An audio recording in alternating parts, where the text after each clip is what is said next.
A parasite that causes explosive diarrhea just sickened 170 people in a single corner of Michigan. Medicare will now cover weight loss shots for as little as $50 a month for millions of seniors. And a blue dye that biohackers are drinking off the internet could be dangerous if you're on common antidepressants.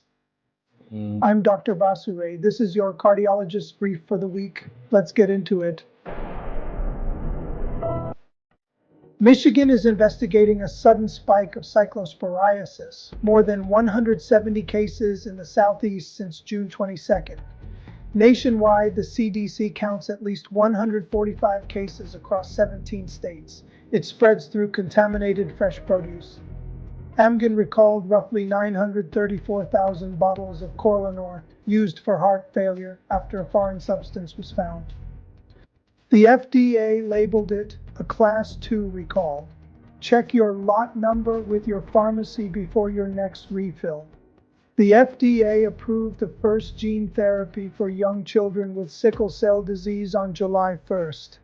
Also approved is a new therapy to prevent dangerous complications in blood cancer transplant patients. Kerala has logged over 13,000 dengue cases this year, with the aggressive DENV2 strain dominant. The state is running weekend cleanup drives to eliminate standing water and stop the spread.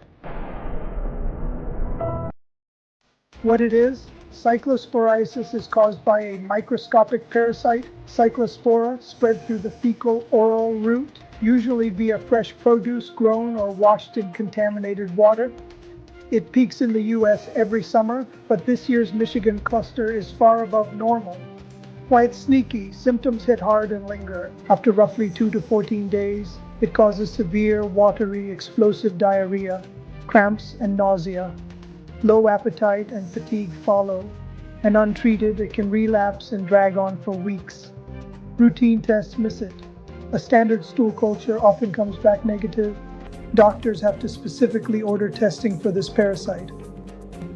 If you're sick for more than a few days, ask about it by name. It needs the right antibiotic. Unlike most food poisoning, it usually won't clear on its own quickly. The standard treatment is a specific antibiotic. What to actually do this week? Wash fresh produce well, though be aware washing may not fully remove this parasite.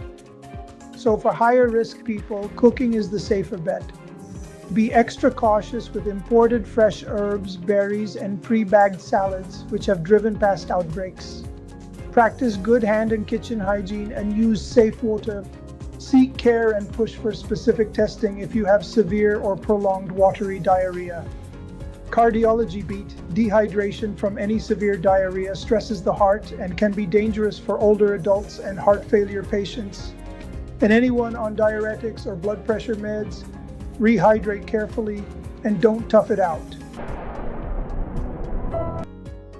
A gene therapy for the youngest sickle cell patients. The FDA approved the first gene therapy cleared for young children with sickle cell disease. This one-time treatment aims to prevent the painful crises and organ damage that shorten lives, offering potentially curative results. Preventing a deadly transplant complication. A newly approved therapy uses donor immune cells to help prevent graft versus host disease. This is a serious and sometimes fatal complication in blood cancer patients receiving transplants. This therapy saves lives. The weight loss pill era is here.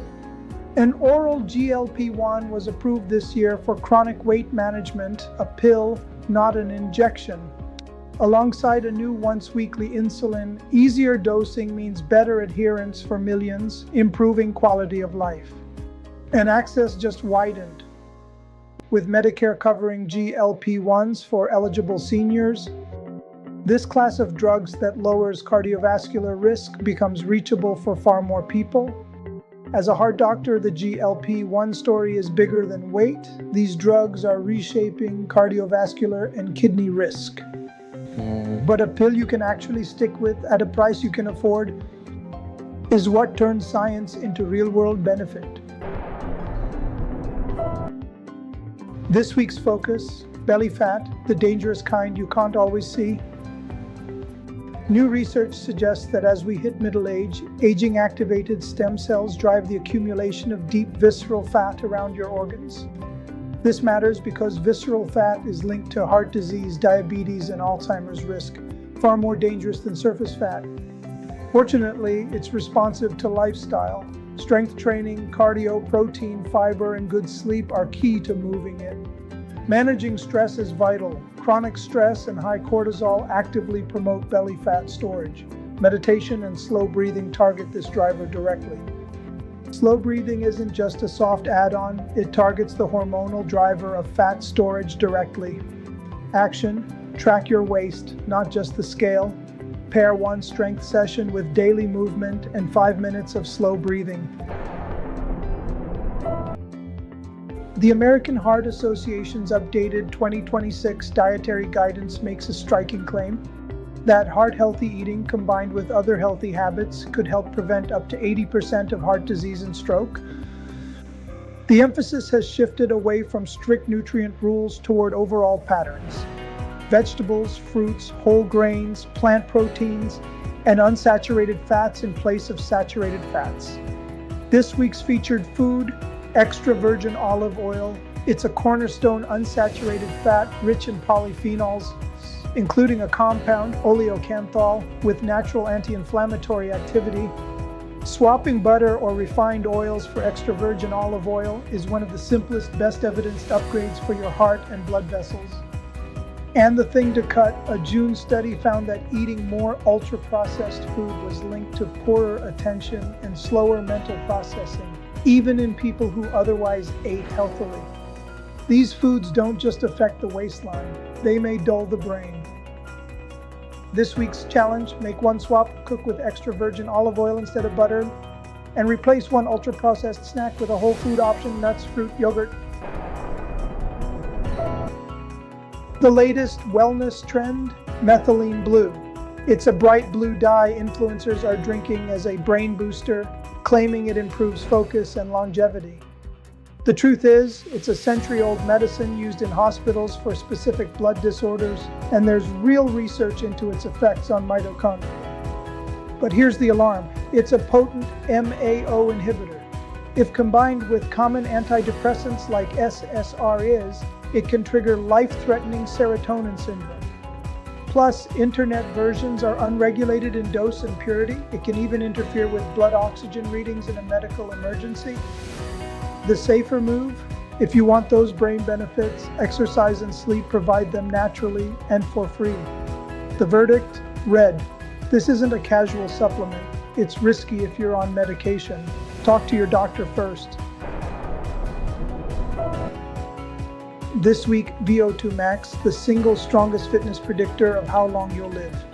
VO2 max is the maximum oxygen your body can use during hard exercise. Think of it as the size of your engine. Research consistently ranks it among the strongest predictors of longevity, with the fittest people showing dramatically lower death rates than the least fit. It also drops about 10% per decade after 30 unless you train it. The 2026 nuance: and a myth to retire.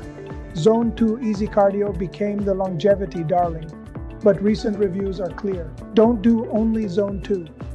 The strongest results come from mixing mostly easy aerobic work plus 1 or 2 higher intensity sessions a week. The 4x4 interval, 4 minutes hard, 3 easy, repeated G, is the best studied for raising VO2 max. And make sure to include your regular strength work. Wearable tie-in: your Apple Watch or fitness tracker already estimates your VO2 max from heart rate data on walks and runs. Validation studies put it within about 10-15% of lab values. It won't be lab perfect, but the trend line is what matters. Watch whether yours is holding steady or climbing over months. This week's prescription: keep most cardio easy and conversational, add 1 short interval session, keep 2 strength sessions, and check your watch's VO2 max estimate today to set a baseline. Clear intense intervals with your doctor if you have heart disease. Education, not financial advice. I'm a cardiologist, not your advisor. Do your own research. The GLP-1 story just got bigger. Medicare opening coverage for weight loss drugs is a potential demand surge for Novo Nordisk and Eli Lilly. And with an oral GLP-1 now approved, watch how the injection versus pill market share battle unfolds. July FDA catalyst to watch. Takeda has a decision pending on a first-in-class narcolepsy pill. Vera Therapeutics is under priority review for a kidney disease drug, IgA nephropathy. And Orca Bio has a cell therapy decision expected around July 6th. Approvals in narrow pipelines like these can move a company quickly, in either direction. A quality control reminder for investors. Amgen's ivabradine recall this week is the kind of manufacturing issue that rarely sinks a large company, but is worth watching in smaller ones. When a small company's single drug clears the FDA, the stock can jump overnight, but pipelines fail all the time. Watch the data, not the hype, not financial advice. A historic heat dome has parked over the United States, placing over 160 million people under alerts and breaking temperature records across the country. The extreme strain has broken power demand records and claimed lives, highlighting the severe toll of this unprecedented event. Europe has been hit even harder. Preliminary estimates put excess mortality from the recent heat wave between 15,000 and 25,000 deaths. In Canada, humidex values reached 46 degrees Celsius. Scientists point to El Nino and human-caused climate change as the primary drivers of these severe events. But this isn't just a weather story, it's a heart story. Heat waves are directly linked to increased rates of heart attacks and strokes. The danger is greatest when overnight temperatures don't drop, giving the heart and body no chance to recover. Stay safe and stay cool. How to protect yourself from extreme heat. As a cardiologist, I want to share the life-saving steps you must take.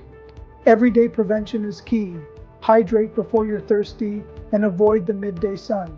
Remember, a sunburn actually impairs your body's ability to cool down. Heat stroke is a medical emergency.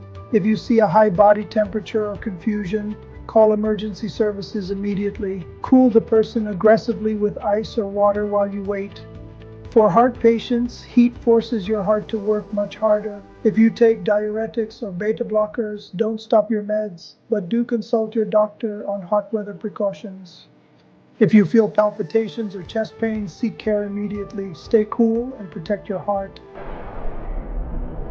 That's your brief. If you do one thing this week, wash or better cook your fresh produce, check that VO2 max number on your watch, and skip the blue dye. Subscribe so you never miss a Friday. Tell me in the comments which trend you want me to react to next, and I'll see you next week. Stay well and stay informed.